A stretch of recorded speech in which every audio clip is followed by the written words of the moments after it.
Hey there, I'm Zimnoch, and in this episode, I'm going to tell you how not to let the appraisal blow up your deal.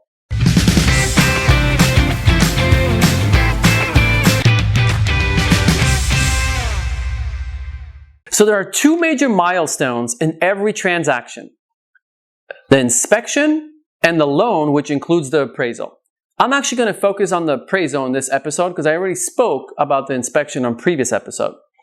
Why is this important as far as appraisal, right? Well, one thing I know is that a lot of agents actually don't take this preventive approach that I'm about to share with you. And when we don't do that as agents, when we're representing sellers, or if you're an investor having an agent representing you, if your agent doesn't do this, what could happen is that the appraisal might come back below the purchase price, right? And we know what that could mean. Now, we could either lose the deal, blow up the deal altogether, because you, the seller, if you're the seller in the situation, might not agree to lower your purchase price to the appraised value. And if the buyer is not willing to bring the difference, guess what? The deal blows up. Or you might have to come to an agreement, maybe meet some middle ground, right? That maybe the seller gives a bit, the buyer gives a bit, and you find an agreement somewhere in the middle. Or you might have to contest the appraisal, which is also an option, but it just delays the closing usually for 1 or 2 weeks, I found.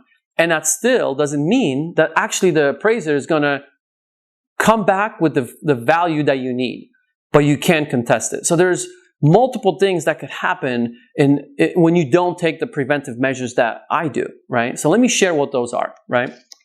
So first and foremost, I absolutely want to meet the appraiser at the property. And a lot of people might think like, oh, well, are you going to influence the appraiser? Are you going to try to do what you're not allowed to do? I'm like, no, I'm not. I'm there to connect, understand who the appraiser is, right? But more importantly, give them information and give them facts, right?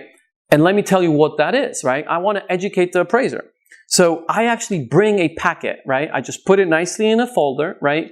Every property is a little different, but in most cases, this is what's in my packet.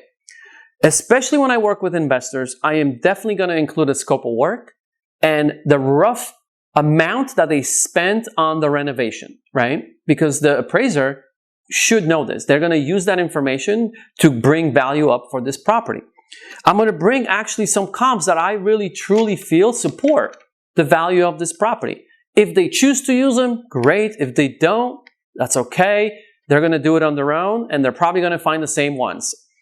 Another thing is if I have multiple contracts, right? If I have multiple offers on a property, and they all are really close to that purchase price that we're in escrow right now, what I would do is I would actually print the first page of each contract and to point to the appraiser, look, the offer we're in escrow in that you are actually doing the appraisal for, the client, they were not the only ones that were willing to offer this amount. I actually have this one, and that's in here for you, right? And I explain what's in the packet at the actual appraisal. So the appraiser knows what I'm giving him or her, right? And then another thing that you might want to include is if there's anything like special, like I have a property right now that you could build on it. Like legally, you can add another unit, right? And we had an architect give us a letter of the potential and what can be built there. I will include that in a packet, right? I have a property that is a rental unit, has a rental unit that's rented. It's a duplex. Well, guess what? I'm going to include the lease so the appraiser understands how much income is coming in from that unit already. So anything that pertains to the property that the appraiser might need to know, but if you don't provide it, they probably won't ask you, and then they're going to make their own assumptions, which is not what you want. You want them working of actual facts to determine the true value of the property, right? So let me give you a tip. How do you ensure that the appraiser doesn't go to the property on their own? Because that could happen when you're not there, especially on vacant homes. I sell a lot of vacant homes for investors. So they are on a realtor lockbox, and most appraisers, they have access to the realtor lockbox. They're legally allowed to have the key for those. So if they sometimes look on the MLS when they get the job order and they see that it's vacant and it's on the realtor lockbox, they will just go, in most cases, and just do the appraisal without me knowing. That's a no-no. I don't want that to happen. So how do you prevent it? Well, obvious one, remove the lockbox, right? Remove the realtor lockbox and change the showing instructions on the multiple listing service. That the only way to show it is to call you to schedule an appointment, right? You, the listing agent, if that's who you are, or if you're the investor, have them call your listing agent, right? Then I want to make sure that the lender knows that I am the point of contact, right? No one else but me, and I will let them into the property. Those are some tips to make sure that you get to actually talk to the appraiser and meet them at the property. And just from my experience, I'll finish with this, is I honestly, in years of doing this business and selling hundreds of homes, I rarely had any appraiser be upset that I was there and gave them information that will make their job easier. Not really influence them, but really make their job easier, right?